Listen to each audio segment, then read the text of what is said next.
Everybody. My name is Brett Kestenbaum. I am one of the co-founders of newgradphysicaltherapy.com and CovalentCareers.com, two companies dedicated to helping physical therapists find jobs, mentorship, and education.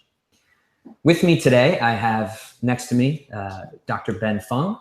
Ben is a healthcare clinician turned into social media connector and serves as COO of UpDoc Media, a marketing agency for health and tech businesses, and as a CFO of Recharge, an investor-backed CrossFit physio mindfulness hybrid with a mission to redefine the healthcare experience by breaking down the silos of medicine, health, fitness, and wellness. That was a nice chunk of mouthful there. Wow. You helped me. Then also with us today, I have Chad Kuntz. Chad is a physical therapist based out of Charlotte, North Carolina, who is compassionate about helping others and providing a high quality of service. He is dedicated toward the field of health and fitness and views himself as the weight training specialist. Now we're here today for a couple of reasons. Hey, Chad. What's up? So everybody in the audience, we're here today for a couple of reasons. We want to provide you with this firsthand interaction between Chad, who is a up-and-coming entrepreneur. Chad graduated with me 3 years ago, and I think it's been 3 years now. Yeah, something like about a little over that, 3.5, I think. 3 years. Yeah. And he's recently started his entrepreneurial journey, and he's actually reached out to me a bunch of times, asking a ton of questions about entrepreneurship. So what we've done here is we've brought Ben in, and Ben is going to help answer a lot of Chad's questions. And I think this will be very valuable for everybody in the audience here, because you're really going to see what it's like to get started as an entrepreneurial physical therapist from the ground levels. Hear the story of Chad and what he's been going through in the beginning stages of his career as an entrepreneur.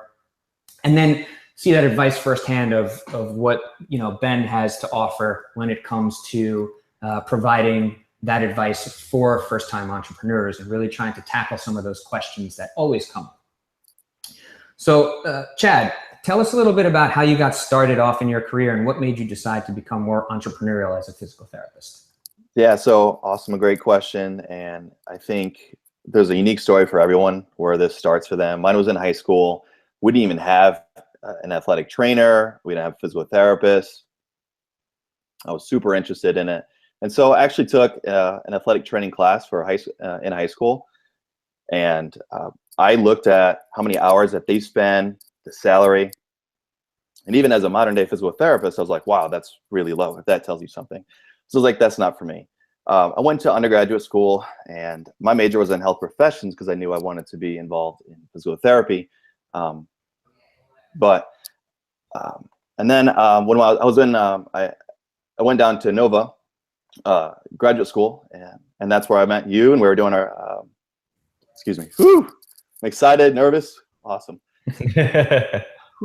So I went the Nova graduate school, and we had we were there for 3 years, and then I had sorry guys.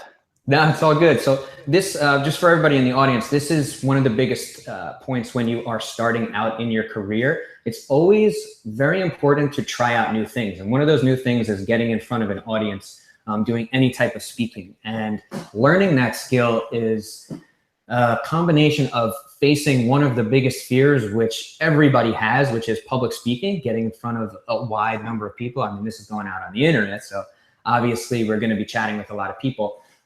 Forever. Yeah, it's going to be out there forever, no pressure.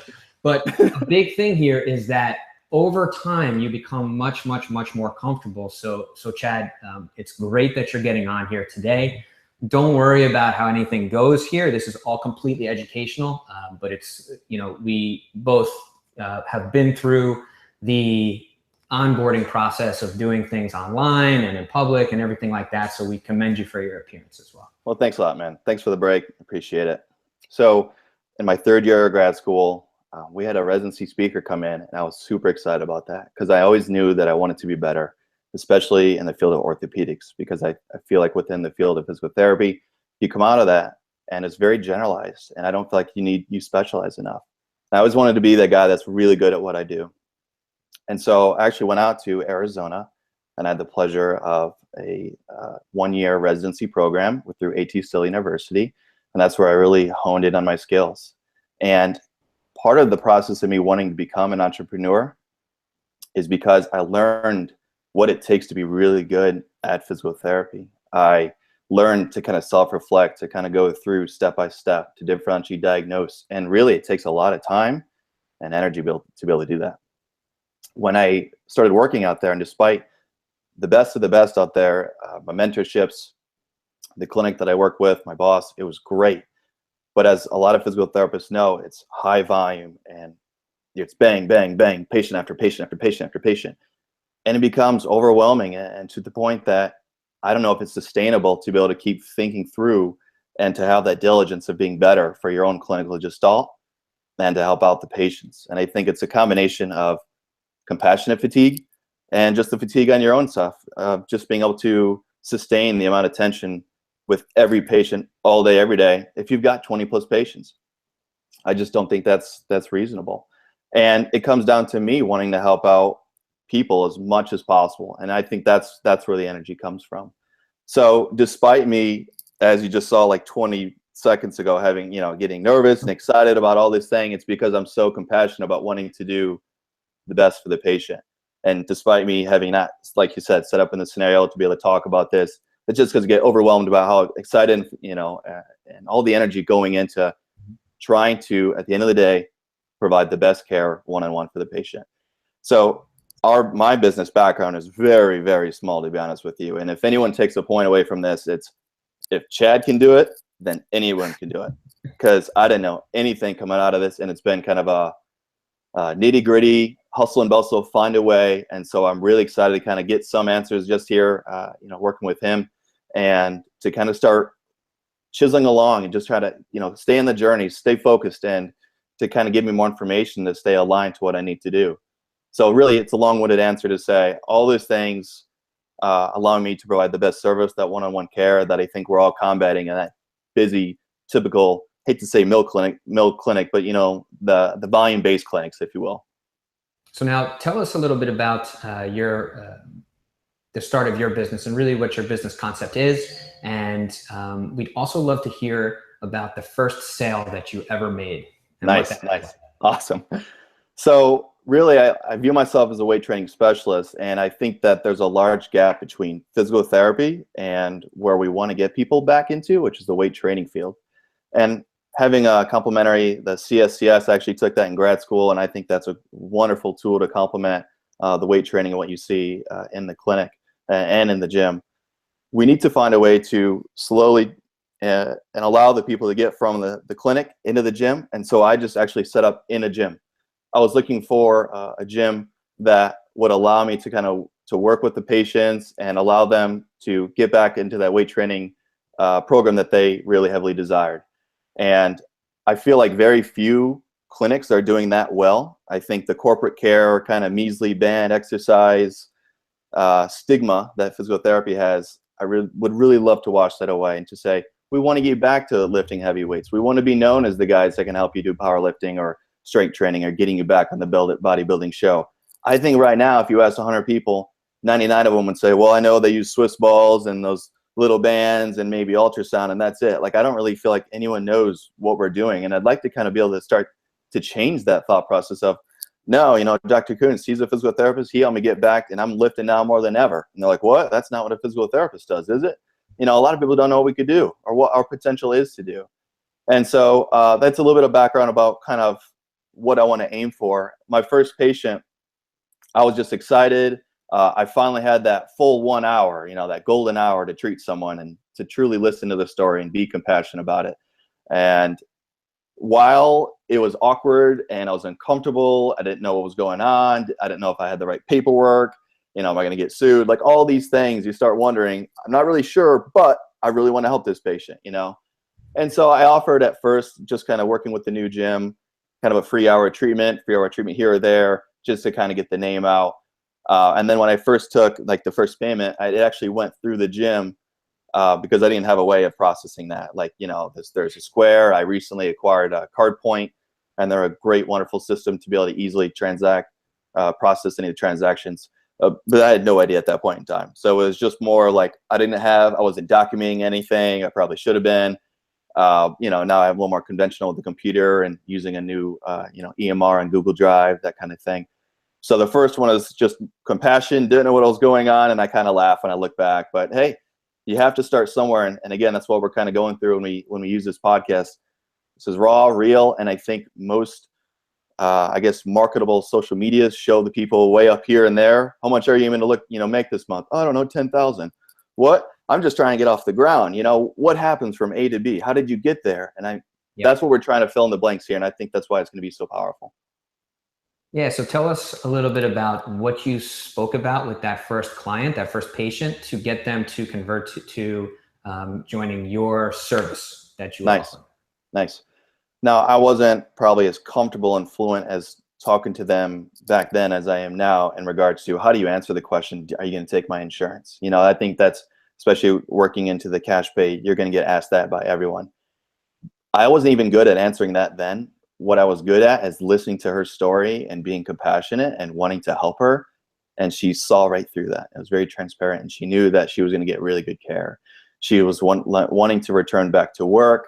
There were some financial stressors. I think there was a lot going on for them. I think they had tried physical therapy, that lovely commoditized term that we always hear. I'm like, did you try doctor? No, you saw a doctor. What do you mean you tried physical therapy? You saw a physical therapist. I was able to explain that concept to people, and you can kind of see them go, oh yeah, they did different things than you did. And again, that's where it comes back to this misunderstanding of what is physical therapy? What do we do?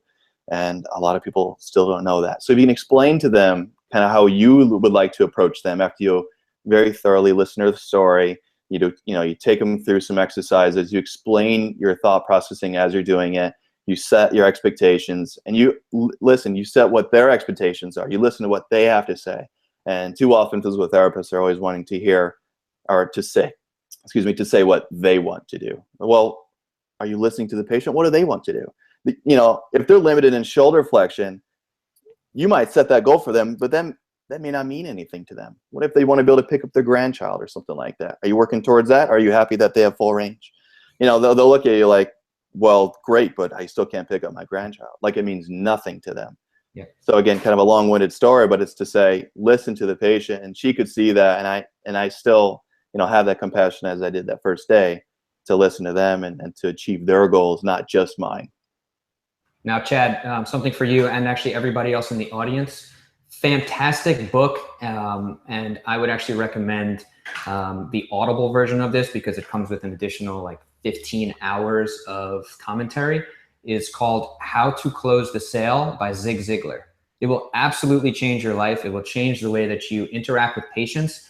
And really a lot of what we do is helping patients understand more about themselves and more about what can help them. And the way that we talk, just like you were saying, Chad, it has a major effect on that. And the goal is to allow them to realize that you are the person that they need in your life right now that can solve their issues that they have today. And being able to work with them to identify those issues for themselves that they have is important in allowing them to give you the permission to provide them with care. So again, right. Zig Ziglar, How to Close the Sale, 100% recommend it on Audible. If you don't have Audible, download Audible. It will be the best thing that you ever do. Awesome. So Chad, take us through what the biggest challenges for you have been so far in starting a new business. I know you've spoken on this a little bit so far.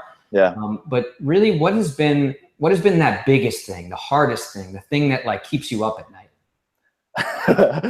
I got to say there's a few. I don't know if it's a single-headed monster. I think, you coming out of accomplishing your dream, becoming, the first doctor for your family, and being a physical therapist. Now you did it, right? Well, not really. I mean, I went and did a residency, and that was its whole other beast. But all that education is still within the realm of physical therapy. I mean, I haven't even delved into the business world yet at that point. And that's what, through 8.5 years of education at that point, and I still had yet to touch the business aspect of it. And we'd be foolish to think that it's not a business, and that at some level you have to market, and at some level you have to sell yourself. People physical therapists don't usually like to think like that. Like, oh, we're good enough, they'll come to us. It's not the way it works. You know, you've got to learn all those intricacies of business. So, and of course, I still am learning and will continue to learn business probably forever. But that big piece of education regarding business is one of the headed monsters. I think finances, I think, you know, physical therapists, it's not like we come out with this booming income to loan ratio. I mean, it's kind of a struggle for us to pay off loans. That's no lie. So how do you go about confidently getting do you get a business loan, or do you, you know, work with other people that could support you? That's kind of tough. You got to pay off your loans, and it's not like we're all driving Mercedes off the bat. If you haven't noticed, you know, there's some disgruntled people and frustrated people with how hard they work and how much are they getting paid. So not only how am I going to survive that, but how am I going to start putting something to the side to invest for the business aspect of it? How much time do you have? I mean, a lot of us got married, having kids usually after grad school, so you start that continuum a little bit later, and you don't have as much time as you thought you would have or that you could have to start this business.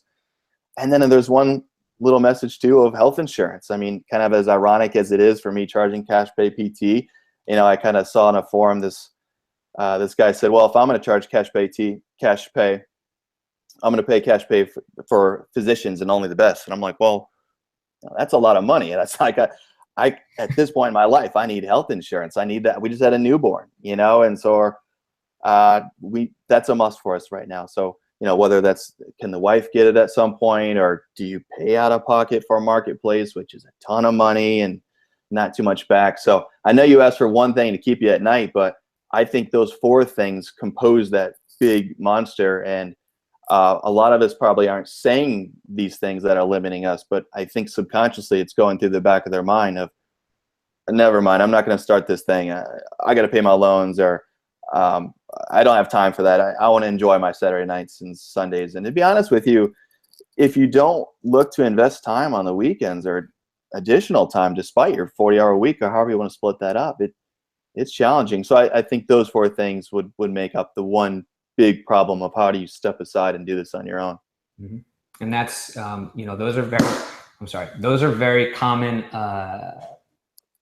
examples of what pretty much everybody goes through starting out a company. I mean, me and Ben can certainly relate.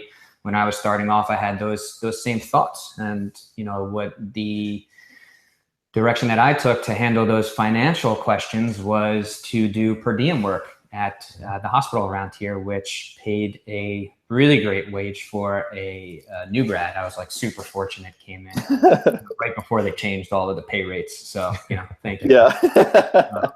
But, you know, you make ends meet, and you said it best. It's really the sacrifice. Mm-hmm. It's the sacrifice that you need to make. And this is a major disclaimer for everybody out there. If you are going to become an entrepreneur and expect success to fall into your lap, you're fooling yourself, and you're going to go down a rabbit hole that you do not want to go down. So if you are not committed to sacrifice, if you're not committed to years and years of hard work, determination, weekends, giving up some of the time that you could be spending with your family and spending with your friends, and, you know, hoping that they're there to just be emotionally supportive of the decisions that you make, entrepreneurship is not for you, and I wouldn't recommend it. Now, the other side of that is entrepreneurship is also incredibly rewarding. So if you are willing to go down that journey and you're willing to make those sacrifices in, you know, I would call it the short term, but it's like the shortest long term. You know, you're going to be sacrificing for a while, and you got to be passionate about it. It's got to be part of who you are. So if you're willing to do that, there are so many tremendous upsides, like owning your own business, getting to stroll into your office whenever you want to, being able to, you know, work with friends, or do whatever, you know, do what makes you happy. You know, take consultation calls from Disneyland. Take consultation calls from Disneyland and have unlimited upside potential. That's a big thing with PTs. There's quote unquote a ceiling to how much we can make as an employee of another company. Right. So those are things that you do need to consider when making that choice to become an entrepreneur. But again, you know, words of caution, be careful, because if it's not for you, it's not for you, and it doesn't have to be for everybody. Absolutely. Nice. So Chad and Ben, this is the part of the webinar here where we really want to get some interaction between the two of you. So Chad, what would be great is if you can think of some questions that you have that you feel could help you in your entrepreneurial journey for Ben, that he could potentially answer for you and the rest of the audience, because I know there's going to be a ton of people out there who have very, very similar questions. Nice. That's awesome. And we could probably hear day and night asking questions. I kind of like to make it applicable too, just even for hindsight. So even those listening, I'd like to preface for this question. What are the first 3 things any potential business owner should do when they get started? And I know that's open-ended, but that was a question I first faced, and I'd kind of like to hear almost retrospectively what goes through your head to give them a great starting point. Sure. It's funny because you mentioned those 4-headed monsters that you had, and I was thinking, yeah, that sounds pretty familiar, you know. And like sometimes the 4 is 3, sometimes 3 is 2, sometimes 2 is 20. Right. And the grind of it is pretty normal. It's, Brett, I love what you said about, you know, if entrepreneurship isn't for you, it's not for you, and that's okay. And it may come at different phases of your life. You know, when you're in certain phases of your life, it might be a good time to be a startup entrepreneur. At other times, it might be a good time to exit or put that on the back burner and have your business partners do more while you might have to, you know, take a lesser cut. I would say the startup entrepreneur lifestyle truly is a lifestyle. It's a choice. It's taking on a lot of business risk, a lot of financial risk, a lot of personal risk, a lot of sacrifice. It is taking the time to literally clear your field so that you can have a firm foundation to build your dream. And so those 3 things, if I had to name them, number 1 would be finances. However you want to approach it. I get this question a lot. Should I take on investors? Should I take on a small business loan? Should I try to do this from the grounds up? And my answer to you is it depends on your risk tolerance and speed to scale. How long do you want to do this for?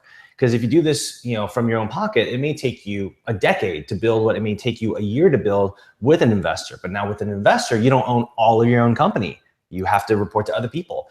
And if you compare an investor to, say, a bank loan, well, the bank loan is going to want money back pretty much right away because you have interest payments. Whereas the investors, you might have a more flexible understanding on what their stock option rights are, and you know when they are supposed to get their dividends and distributions and so on and so forth.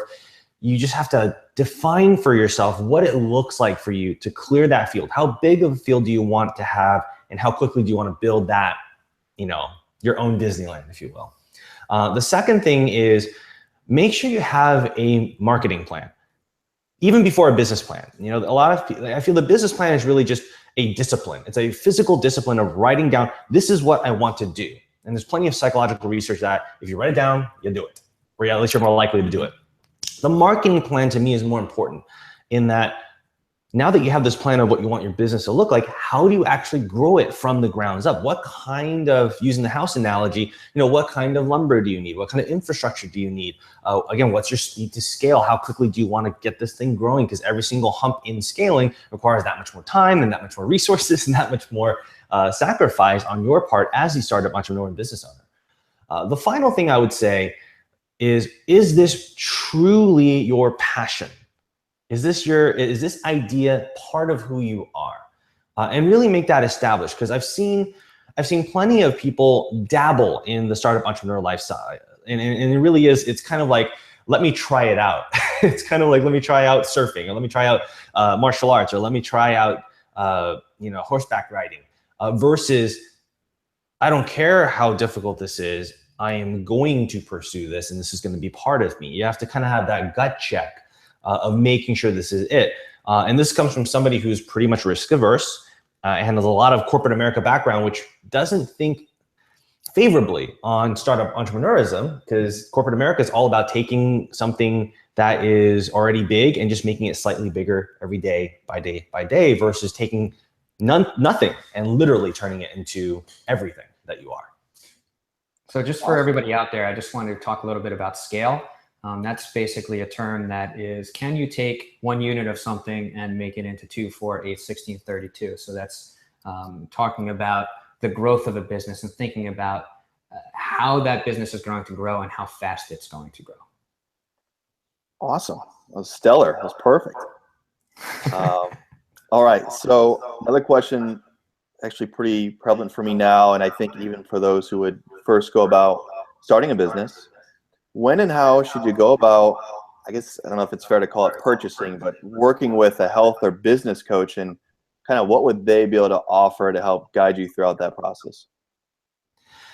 So what you're referring to really is better termed as an advisor. And whether you purchase them or you purchase them through equity, or you simply find somebody really nice and ask nicely and get it for free, whatever the case is, it's not so much about the price tag, it's about the match. It's about making sure that whoever you bring on as your counsel truly has your best interest at heart.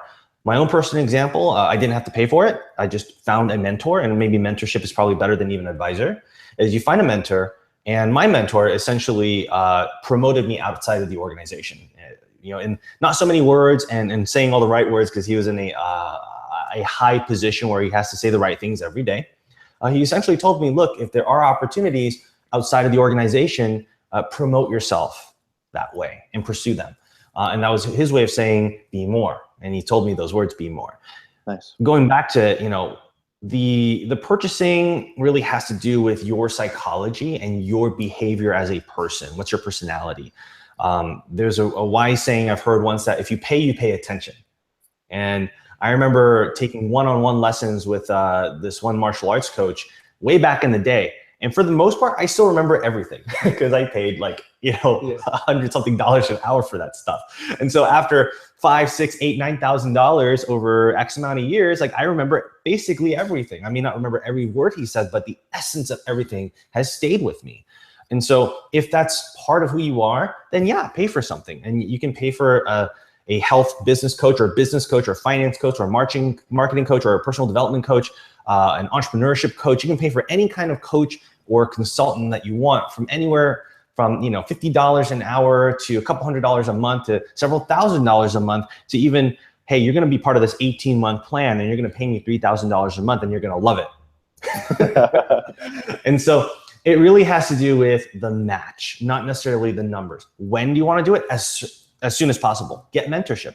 The mentorship could just be, you know, your friend, like your best bud. It could be your family members, whether it's your spouse or your siblings, your parents. It can be one of your childhood friends. It might even be your frenemy from work, which is totally cool because you need somebody to sanity check you. But also when they sanity check you and they give you something in the negative, that drive, once again, as an entrepreneur, takes over no matter what, still within, you know, reasonability. Right. So definitely make sure the match for your mentor or advisor or coach is there first. Get it as soon as possible so that you can avoid early pitfalls. I can't state that part enough. Your mentor will help you avoid early pitfalls, common stumbling blocks that are common to every entrepreneur's experience. And they'll do it in a way, again, that is in your best interest. And I think that's how you know it's the right person. Yep. Perfect. Just two things on that. One of the factors that's going to determine how fast you can grow a business is the amount of information that you have. Seek people all the time. You don't necessarily need only one mentor. It's really great to have one person that you know you can call upon with almost any question that you have. And on that same note, people are willing to help you. You just need to ask. So if you see someone who sounds like, hey, wow, this person might have the information that I need because they have done it before, just ask them. And likely they will engage in a conversation with you. And mentorship is even a two-way street. So if you have something that you can provide for them, something that maybe you have more information that they have on, maybe you are part of the millennial generation and they're part of the baby boomers, and the baby boomers have no idea what, who we even are, like how we interact with people. So you can provide them a little bit of information on how what the millennial generation and how they interact.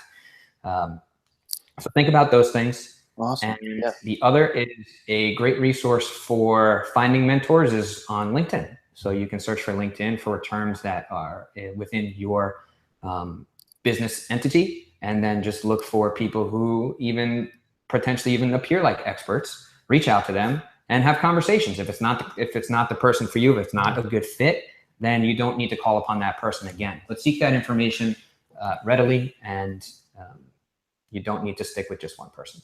It's great information. It really is. So I appreciate all that. I think the next question is, we kind of talked about finances, and it can be really restricting at first. And so for me, like I've actually started, working full-time elsewhere and just kind of slowly chiseling away, working on the side, that kind of thing. How do people start?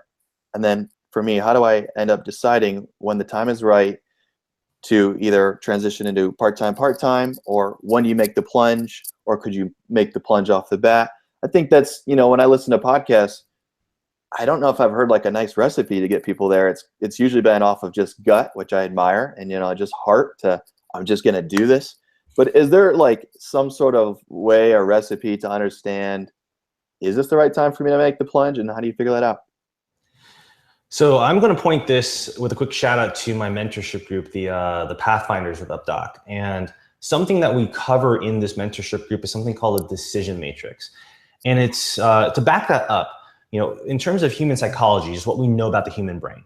We make decisions off of our emotional centers of our brain, in our temporal lobe. If you're really into psychology, right? It's that amygdala, that hippocampal region, all those things that have to do with our early development, how we associate certain things. That's how we make decisions. That's our yes center. Our no center tends to be the front of our brain, which is the usual joke. That's why teenagers don't think straight, because your brain isn't fully developed. So you don't make good decisions. And I'm sharing this because no matter what, when is the right time? Is there a recipe? There is, but your choice to taste or try that recipe is still going to be a Boolean emotional exercise. It's going to be a true, false, yes, no, I'm doing this or I'm not, and in which steps. So going back to the decision matrix, what a decision matrix is borrowing from accounting principles, and it weights certain factors of your decision in a numerical order, kind of like the Likert scale. So one way is, say there's 4 factors of your decision. There's, say, family, finance, and perhaps, say, location, and then your work-life balance. So if you have those 4, what you do is you rank them in order of what's most important to you.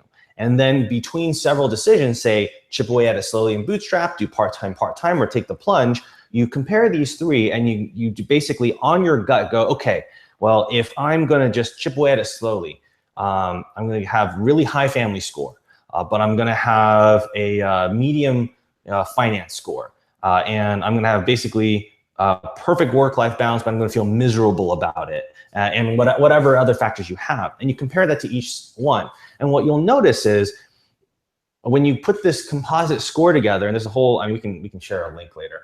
There's a whole thing of doing this. When all this puts together, you'll see different ratings, kind of like the Olympics. You'll see something's at 5.2, or something else is at 9.1, something else is at maybe 8.7.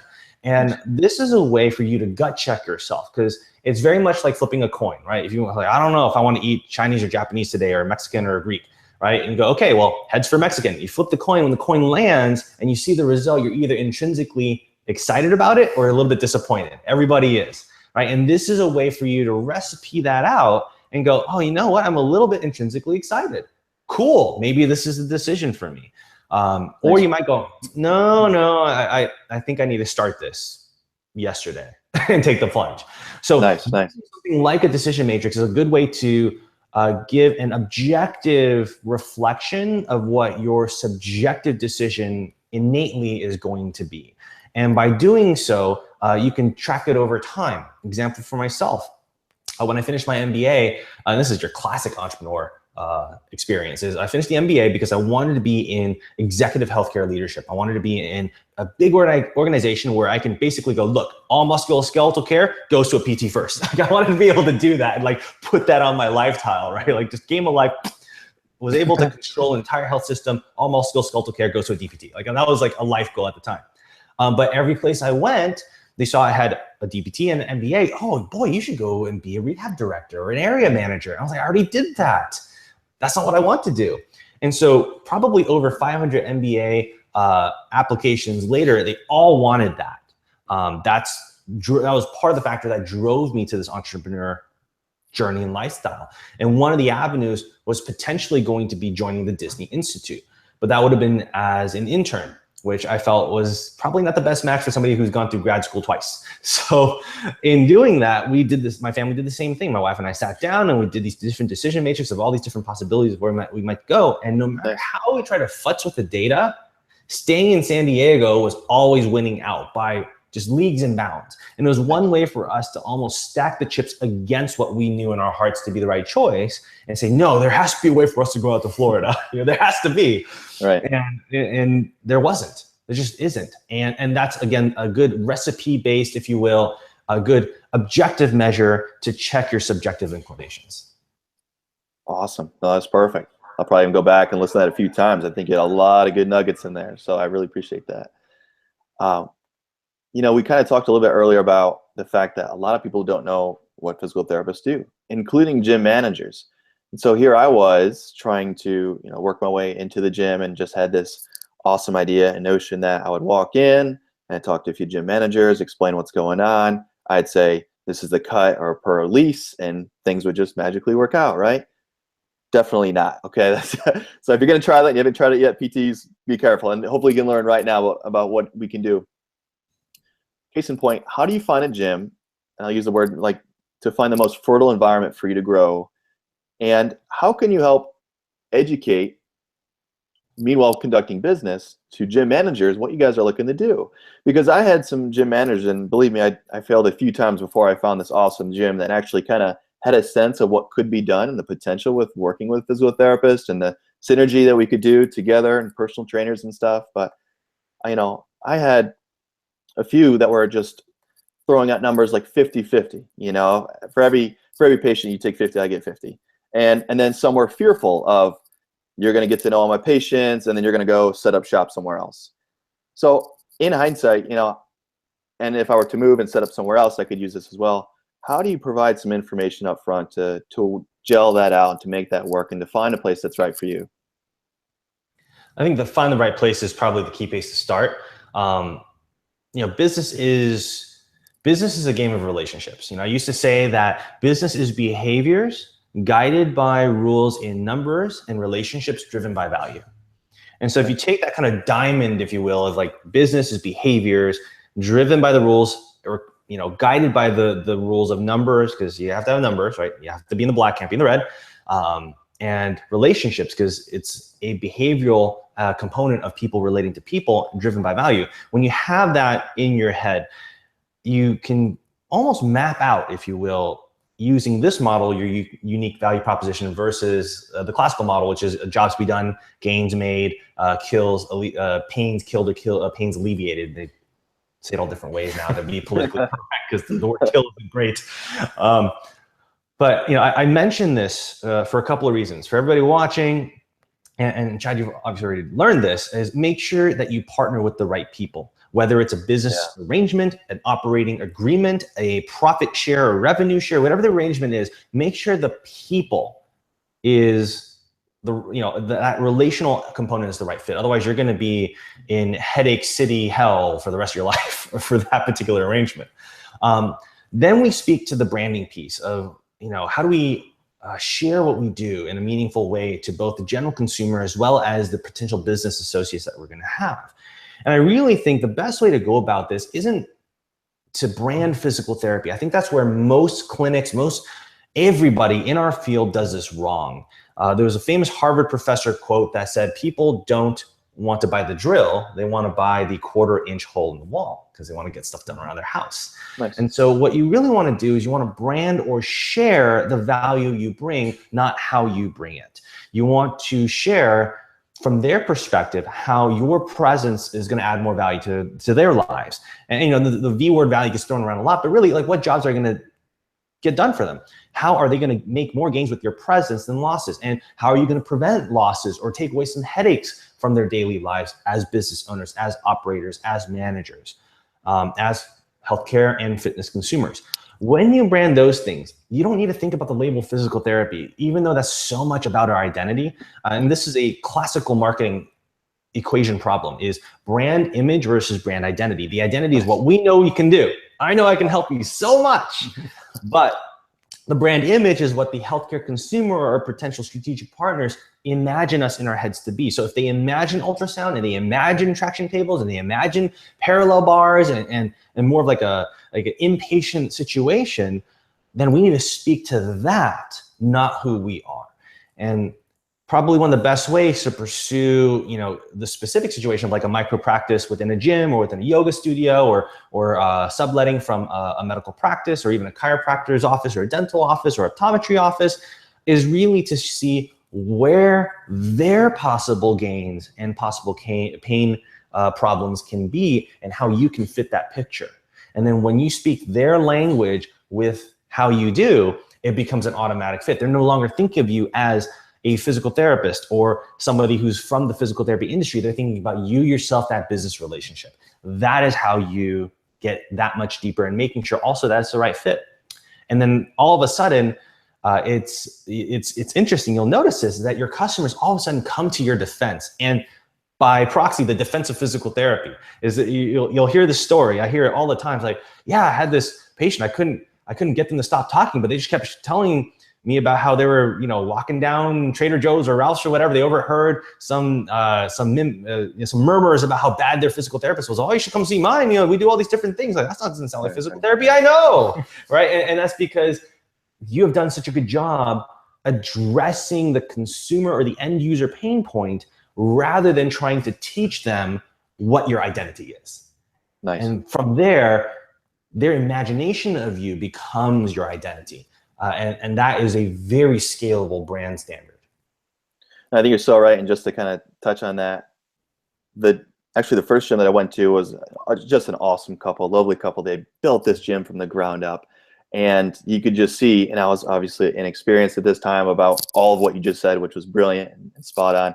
You could see their eyes light up in the sense that, like, oh no, they just seem so apprehensive. This guy's going to take all my patients over. And I just kind of had that sense from the start. And it's because I was going right against their brand and who they were and their identity, rather than informing them of kind of who we are, what we do, and how we can work together. So I think, I appreciate that answer. I think it was just spot on. Another question I have is, hopefully as you start growing, and this is maybe for a little bit down the road, but at some point you'll reach a threshold where you're like, man, I just can't do everything on my own. So how and when do you start to hire on other team members, including but not limited to, you could have someone working at the front desk, a bookkeeper, an accountant, a lawyer. And I think all these names get thrown around and all I see are number signs, money signs, like I have to pay how much, I'm just trying to get off the ground. And here I am trying to play the legal game, play by taxes. Do I need a lawyer? So just give me some information, if you don't mind, from that stem and what we can do with that. So you're talking about the speed to scale humps that are very commonly, I can't think of any industry that doesn't go through this. Is you grow to a certain scale, now you need more, capital, whether it's equipment or knowledge capital, like by hiring a CPA or right. Or outsourcing to some kind of competency that you don't want to grow internally. Very, very common. It comes in phases and it gets higher and higher and higher. And it's a natural process of growing a business. The when question, we can actually point that back to your decision matrix, because it was fun hearing this from an HR consultant's point of view. All right, every state has certain laws that you have to follow regarding human resources. And then there's different financial consequences that come about it, and then certain legal consequences. And she was joking with me that there are certain companies out there that take a look at this as a calculated risk. Well, if we're only caught once every 5 years, then we're good. Right. and that's how certain businesses operate. I don't advocate for that. But what I would advocate for is the money, the dollar signs leaving you. How much is that worth to you now versus how much is that worth to your headaches and problems and the fact that you have to wait longer later? Because I guarantee you, if certain things are not within your knowledge capital competencies or your general competencies as a business, you're probably better off outsourcing it some way pretty early on. I have an MBA. We still hired an accountant for our taxes, and and it's just one of those. I have an MBA in marketing. And in some of our projects, we still outsourced to different accelerators to get their ideas on the situation, because you can be very, very well blind to your own, your own penchants and proclivities. So as when you get that mix of, okay, if I keep doing this myself, I'll save a couple bucks now, but it might take me another year or two to get to where I want to be, versus, hey, if I just take the hit and buy whatever the service is, or whatever the product is, or whatever the competency is in getting a CPA or a JD to write up your corporate bylaws and your stock option plan, so that you're protected when new investors come in, or all your partners are protected, so you don't get put out of the majority later on in life, or you hire like a graphics design team, or a videography team, or a media team, or a marketing team, or a human resource or payroll solution. That's like probably human resource and payroll, probably one of the first things that you'll have to deal with. I tell people, do it as soon as you can, so long as you're not going to hate your soul for spending the money on it. And if you can live with that, and we've all spent money we don't have. We all have.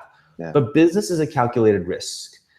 And more importantly, business is a living organism, really. You have to feed it for it to grow. You can only have it be lean for so long before it loses its ability entirely, and the market has passed you by. Right. Oh, that's awesome. A couple of things to add to that as well. The more experience you have with those things, the more experience you have growing a business, will allow you to anticipate these linchpins or bottlenecks in your process earlier on. So when you know where they're going to come from, whether it be on the accounting side of things, on the hiring side of things, on the payroll side of things. By the way, all of those topics could be their own webinars, and we could talk about them all day long, and they're all very, very important topics. On the legal side of things, all of these things can be bottlenecks. And then, Chad, what you were describing there as well is even on the personnel side of things. Do I need to hire on another trainer? Right. All of that stuff will come with experience. If you have someone, for instance, Chad, a partner who has potentially gone through these things in the past, but you bring a different type of expertise, again, a completely different conversation, that could also be helpful because they might understand some of those pitfalls or some of those bottlenecks that you're going to experience along the way, and planning for them early will allow you to scale much faster. So the long term is going to, your future, your growth potential is going to look, or the velocity to growth, I should call it, is going to look much faster and much higher for you. But if you're just starting out and you've never gone through these things, a really great indicator is when you don't have any more time left in the day.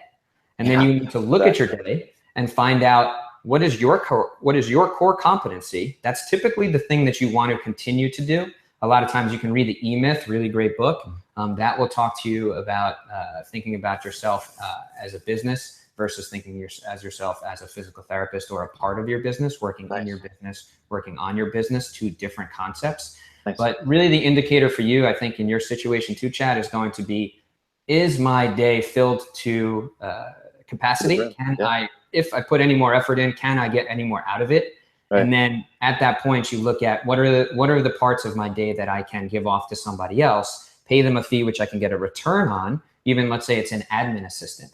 Right. Someone else takes care of all your admin tasks, so you can do all of these other revenue generating things that you need to do, building more relationships, building more sales. That money to you is not spent, it's invested, and it's worth more than the dollars that you put in for the dollars that you're going to get out. That investment mindset is so big. It's absolutely crucial. And it's one of those, you have to spend money to make money. And it's a truth of business. And I think that, that's one of those pitfalls that I think, like I said, a partner or a mentor, Chad, would be perfect for. They would be able to tell you right away all these different things that you want to watch out for. And I think there's some great information, even for those who, if it were me like a year ago, I'd probably go, I might want to save up money to invest in a health coach or a mentorship or something like that, a health coach off the bat, so that I can plan for all these hurdles. So they're not, I'm just wandering about, oh, wow, here comes a big obstacle. What do I do now? And they'll have planned that out for you. And it all comes with aligning your expectations. What am I going to expect for this next year? And as everyone's seeing, for me, it's been raw and learning. And, it's because I want to do the right thing. But as we're listening, hopefully others can be guided to a better spot sooner rather than later and not kind of go through all the work. So this has been some awesome information. Brett, do we have time for a question, one more or two? Sure. Okay, perfect. I really want to pick your brain in marketing, especially with your background. And I think that's a huge topic of interest for me. I'd kind of like to first, it's got a two-headed question, kind of go into the online media. And I think that's just been huge lately. I feel like everyone's got an ad now. I think I even saw Waze has an ad, that GPS app that people can buy. I'm like, seriously? How do how do people start to understand when and where and how they can spend money with online media? Maybe one's a little bit more profitable than another, and then obviously have the freedom to provide some expertise with general marketable principles too. So it's fun. Marketing obviously is a big passion of mine. We built an entire company based on marketing and media needs, digital media needs, websites, ads, social media marketing, email marketing, all that stuff. So obviously I love it. Not to mention I have a degree in it. And so it's just, and I came to love it because I realized that true marketing never feels slimy. And Brett, you alluded that before, is how to sell. And Chad, you mentioned that too. Selling can sometimes feel a little slimy for healthcare clinicians because we're supposed to be pure, right? In the ivory tower of being a clinician. And while that might be true in our clinical practice, we still need to realize that we are in a business world. And so how does somebody get started? Are there champion channels? Absolutely. There's actually a piece called Making Champions of Your Marketing Channels that I put out. It's free. It's one of the many different installments at Updoc Media that is free. It's part of our business collection. And in there, I talk about you have to have 3 primary online media channels to be able to both attract, or actually first have somebody find you, attract them, and then have them convert as a customer. Nice. And so for everybody, you need at least one discoverable platform. Typically, that's going to be your website. It's going to be your anchor. Then you're going to have an attraction platform. For most people, it's going to be social media. For others, it's going to be email marketing. For others, it's going to be Snapchat. For others, it's going to be SMS marketing. And then finally, you're going to need to have a direct conversion channel. A lot of times, that's just a good old-fashioned phone call. Nice. Other times it's email, other times it's text, other times it actually goes back to Snapchat. And it depends on your ideal customer and the available market segments, because they're not always the same. You might want to work with only runners, but there may not be that many runners in your area. So you might have to work with something that's close to it. They might be a more like a triathlon community, or it might be a climbing community, but everybody has knees. So you want to make sure that you have those 3 dimensions. You have to be able to be found, be attractive, and then have a direct conversion line. In terms of the actual platforms of which are more, you have a better return on investment, that has to do with testing. Speaking to the clinician's mind, right? Is a PA going to work? I don't know until I try. Right. I have a good idea that it probably does, right? Because there's a lot of good evidence that say a PA to the shoulder is going to help with shoulder elevation. We kind of generally know this. And we generally know that Google AdWords is a pretty good system. We generally know that Facebook ads is a pretty good system because it can trickle also into Instagram. We generally know that email marketing works because it's pretty much very cheap. We also generally know that email marketing doesn't have the highest conversion rates, but because it is cheap, it's not a hard sell for you to be able to do that yourself, or to task that to your marketer or your marketing agency or whatever, or even an intern. So you have all these things. A lot of it has to do with go to where the audience is. Nice. If you have an audience that is young, and I'm talking truly young, like 25 and under, then you're gonna have to really look at Snapchat and Instagram. If you look at, if you're part of a more traditional practice, say 40 plus, dipping into the Medicare population, then it's all about websites and reviews. And so you just have to do your market research. Again, that goes back to the original question that you asked early on of, have that marketing strategy. How are you gonna grow this business? Where are your ideal marketing? Where are your ideal markets? Where are your ideal customers? Where do they intersect? And where are they physically in the digital world? Are they in the search bar? Are they on Google Maps? Are they on Yelp? Are they on Facebook? Are they on Instagram? Are they on Twitter? Are they on Snapchat? Do they like phone calls? Do they like fax? Do they like email? Do they like text messages? Where they are is where you should be. And then you have to test to make sure that your hypothesis is correct, and then keep retesting to refine it so that your return on investment to these marketing channels becomes greater and greater. I want to ask a question real quick to branch off that. How do you track, how would you best track and go about that? When you say test, that concept is perfect. It makes so much sense for physical therapists. We have to use our clinical reasoning. It's like, well, I think this might work, but I got to test it. So how do you get the data back with the marketing to figure out, is this working or not? You can go by channels.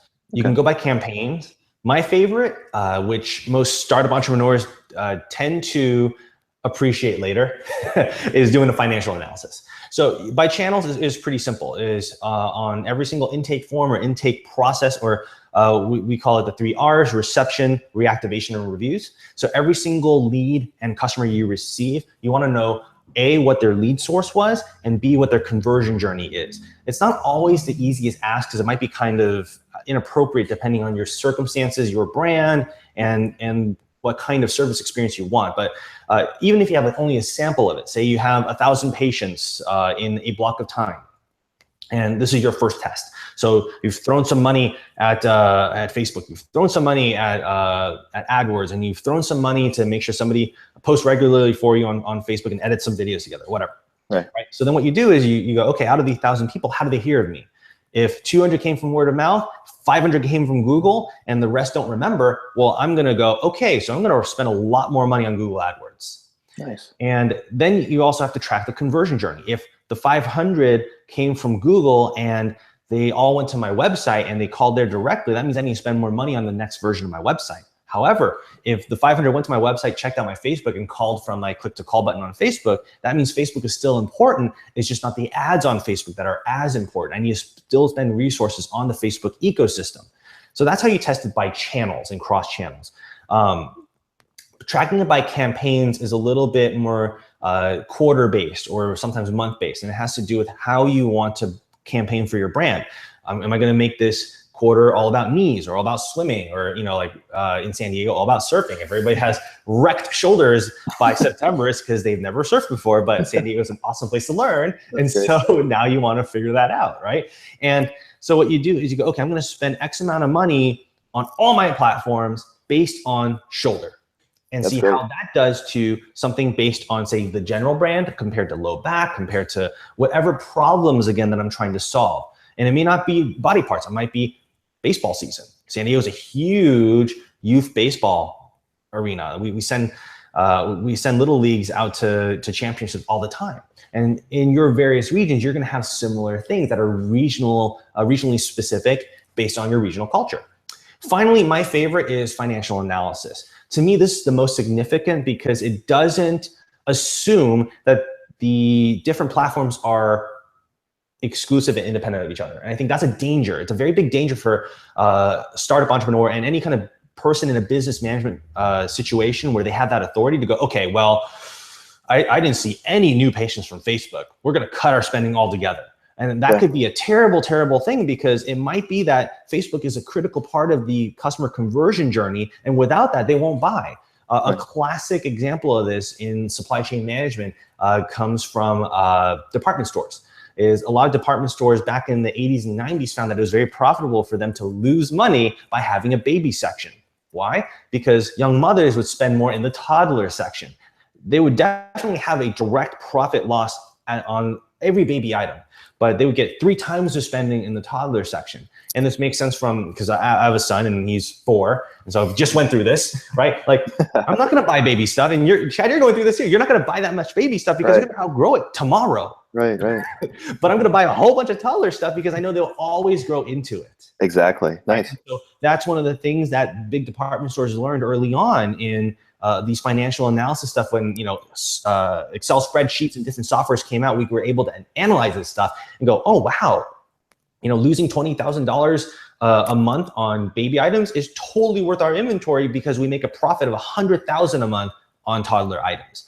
Right. So using the financial analysis way, whether it's just as simple as doing a trend line, like a senior in high school chemistry would be able to do, or doing something that require some training in accounting and economics, whatever the case is well worth your while to make sure you compare apples to apples. This year's apples to last year's apples. Next quarter's apples to the quarter after that's apples and oranges and so on, so that you do have a garden variety that you can grow an ecosystem from, rather than being super laser focused on one thing. And in our field, it would be physician referrals, right? Oh, we get all sorts of referrals. Well, what happens when the healthcare economic forces make it so that, like in Canada, physicians have no incentive to refer? Right. Now what do you do? Exactly. Yeah. Right? You're stuck because all you've ever invested in is energy stock and not anything else. Yeah. That's some great insight. And I think it gives us some freedom too. I think coming from a science background, we think it has to be science-based and it has to be perfect. But kind of what you're saying is there's a little bit of an art to it. Do your research, understand your demographics and around it, and then test and retest. And that's kind of what we do anyways. And here we are, get me get freaked out about trying to figure out how to market this, market that. And maybe, you know, it makes sense to bring someone else on board to take it to the next step with the financial analysis and everything you're saying. But it's a really good insight, and I appreciate that. I'd like to wrap up with just one last little question. It's kind of a niche question, if you don't mind. Sure. And it kind of ties into marketing. So a lot of times they say, you know, get in the community, local community. And I'm really excited because I'm sponsoring a local bodybuilding show here in a few months. And obviously that's the perfect clientele for me. I love to get in there, help the athletes. My question is, and this could be for runners or anyone who's kind of going to a local community event, how do you get the maximum out of that? You know, squeezing that orange, how do you get the most orange juice out of that? And obviously it's well known that you should get in the community, build a good word of mouth and these kind of things. But now that I'm getting in the community, it's like, what do I do? You know, so I don't know if you have any really good, I guess, analysis or sense from your market background of how, again, yeah, it comes back to it. How can you get the most orange juice out of that orange for that event? I think the best perspective for you for event-based marketing in community branding, which are related but separate issues, is you do want to get the most juice out of every orange, but it takes a lot of oranges to make good orange juice. So each event you can definitely see as an orange. Nice. But it will take multiple exposures to your direct community to become a thing. Okay. And yeah. Early on, the mistake that is commonly made is, boy, I've got to really get it. I've got to just get this sheet. I'm going to get every contact. I'm going to have email sign-up sheets and things printed out and free this and free that all over the place. And the problem with that is, and this probably comes from just my bartending background. You mentioned oranges, and earlier today somebody tweeted at me, wasn't Ben Fung a bartender? I was like, I was. And, you know, whenever you work with oranges or lemons or limes, any citrus element, when you squeeze the rind too hard, you expose the tannins, right? You expose the bitterness and the weird flavors that we don't like in stuff like orange juice or martinis or whatever. And you know, first would be, don't squeeze it too hard. If this is your first event, if this is your first anything, right? Genuinely be there to be there. People can smell from a mile away, hey, I want to just get this thing going and I want to get the most out of it. And that comes across as disingenuous. Yeah. It comes across as you being salesy, you really trying to just work the community and get in their pockets. If you're there and you only have one clear call to action, which is something that I always recommend, is don't allow your prospective consumers or prospective customers to have analysis paralysis. That's one of the lessons we've learned in the grocery industry in Trader Joe's. Trader Joe's pays a little bit off the margin for better products, but more importantly, they're actually not that much more expensive. The reason they're that much more dominant and a lot of people like them is because they only have a couple of things for you to choose. You get to choose one of 2 peanut butters. You get to choose of one of 3 red wines. You get to choose of one of 2 cheeses. You know, like they give you 2 awesome choices, and you don't go there going, oh man, which one is that one 3 cents cheaper because there's a sale today? And if I use this coupon, right, like that causes people to get into that analysis paralysis point, and then they don't buy. They just go, well, I was here, and they move on. So in the event, have one very clear call to action. Whatever you feel it is that they would like, not what leads has the most lead generators for you, not what will have that best conversion rate. Genuinely go, okay, what would my bodybuilding community, what would my colleagues here, because I'm part of the sport too, what would they really, really like to know or have or get from me? What can I give that would be very memorable to them just to get to know me in that relationship? Because again, business is behaviors based off relationship, numbers driven by value. So bring that to them and go, okay, this is just the first squeeze. It's just the first squeeze. I'm going to get what I can without pressing the rind into the point where I get bitterness. And then I'm going to get ready for my next one and my next one and my next one until you really you become an anchor of that community. So whatever that case would be for bodybuilders and in the strength training world, in your specific region and the interests and different things, like there's all sorts of, like I would say like food and beer is a big deal here in San Diego. Like, and you know, and the beach culture. And so you can probably weave anything like that into a marketing campaign here. So whatever is unique over there, use it and just get to smile at people. Probably the coolest recollection, and this is just me going crazy now because it's the last question and I get to do this. Go ahead. Take all day now. One of the coolest experience I've ever had was when I was voluntold to go to the YMCA and do a spine screen because they were missing somebody to fill this like one spot.